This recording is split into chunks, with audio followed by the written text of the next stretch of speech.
여러분, 선생님과 가장 먼저 살펴볼 단위체는 포도당인데요. 포도당은 무엇을 만든다고 배웠나요? 맞습니다. 탄수화물을 만든다고 배웠죠?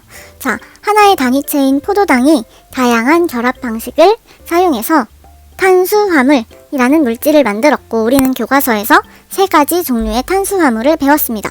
기억나나요? 녹말, 글리코젠, 셀룰로스, 이 3가지 종류의 탄수화물을 우리가 배웠죠. 자, 포도당이라는 하나의 분자를 가지고 다양한 물질을 만들기 위해서 포도당은 어떤 전략을 사용했냐? 바로 그렇죠. 다양한 결합 방법을 사용했습니다. 그래서 그림을 보면 녹말과 글리코젠은 어떤 결합 방법을 사용했냐? 자, 하나의 포도당이 일자로 쭉 가다가 중간에 가지를 쳤다고 해서 우리는 이거를 가지 구조라고 했죠. 글리코젠도 마찬가지로 하나의 포도당 사슬이 가다가 주변으로 가지를 친 모양을 볼 수 있습니다. 그래서 녹말과 글리코젠은 가지 구조라고 했고요. 셀룰로스는 자, 한 줄로만 길게 늘어져 있는 모습을 볼 수 있습니다. 그래서 우리는 셀룰로스는 사슬 구조를 이룬다 라고 했어요.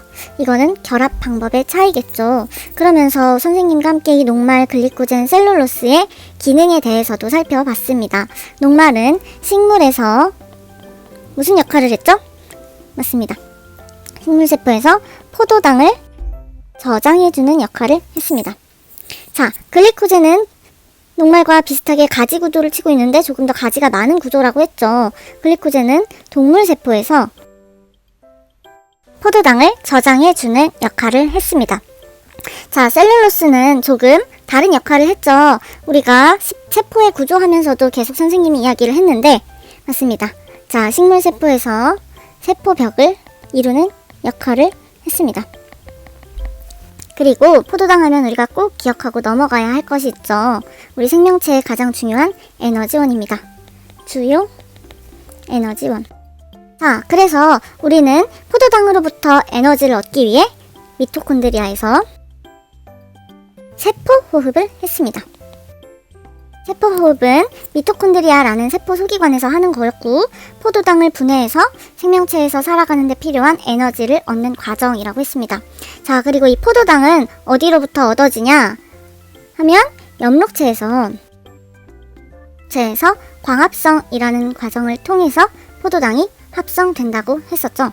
자, 세포호흡은 포도당 분해에서 에너지를 얻고, 광합성은 빛 에너지를 이용하여서 포도당을 합성하는 과정입니다. 그래서 미토콘드리아가 하는 세포호흡과 엽록체가 하는 광합성은 반대 과정이다 라고도 선생님이 잠깐 설명했었죠. 자, 이 정도면 우리가 배웠던 포도당에 대한 얘기는 완벽하게 정리를 했습니다.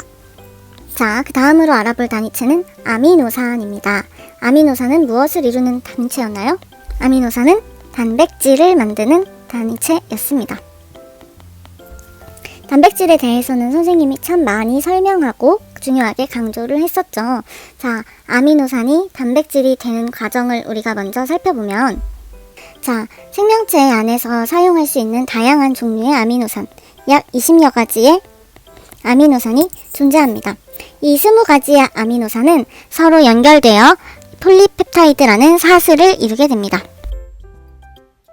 여기서 아미노산 사이에 결합이, 아주 중요한 결합이 하나 있었죠.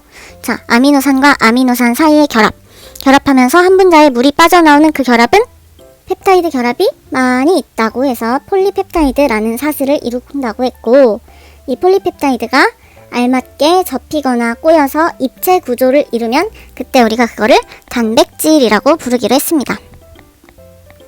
자, 그래서 아미노산이 단순히 연결이 돼 있다고 단백질이 아니라 입체 구조를 이루고, 그 구조가 무엇을 할 때, 기능을 할 수 있을 때 우리는 그것을 단백질이라고 부르기로 했다.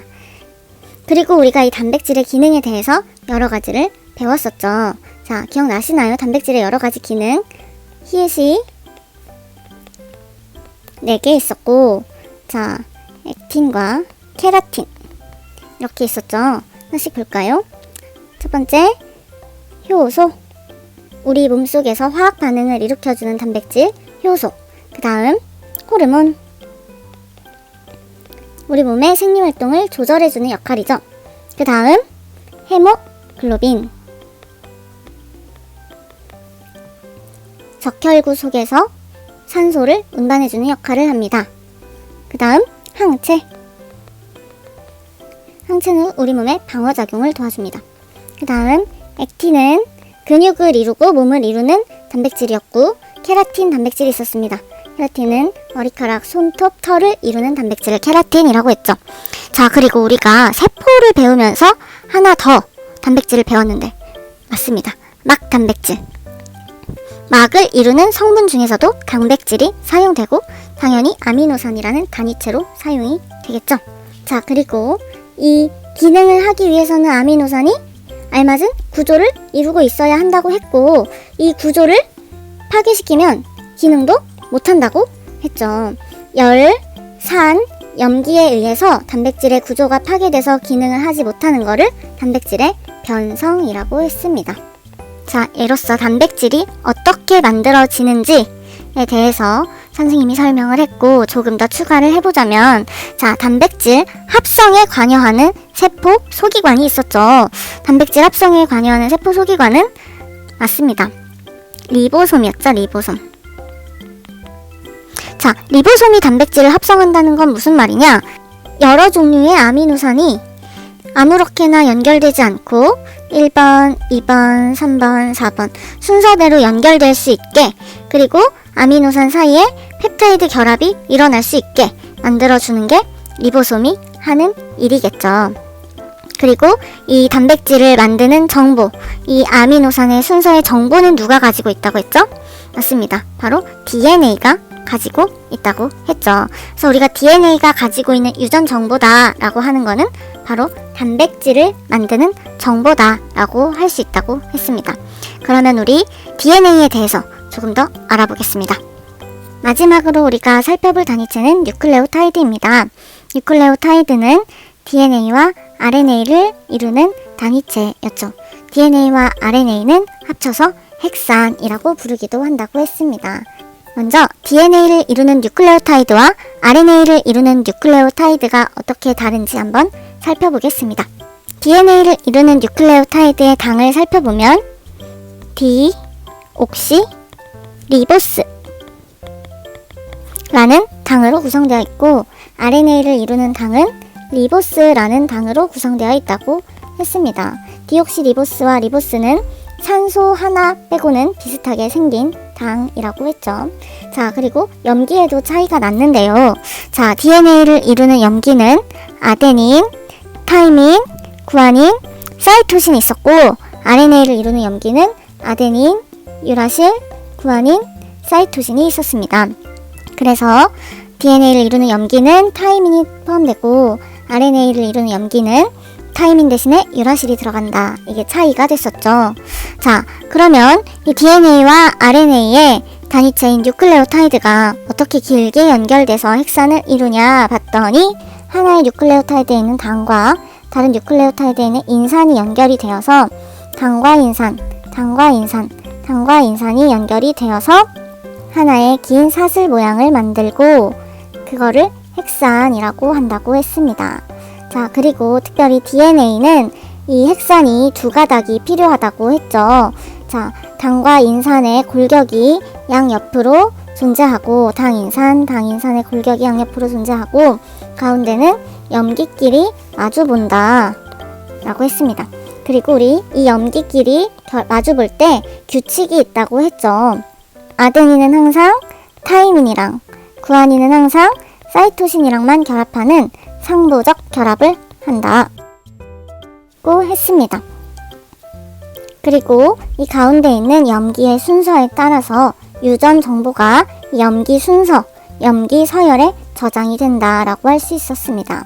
RNA는 DNA와 다르게 당인산의 골격이 있고 염기가 옆으로 튀어나와 있지만, RNA는 DNA와 다르게 단일 가닥 구조이기 때문에 상보적 결합은 하지 않는다라고 했습니다.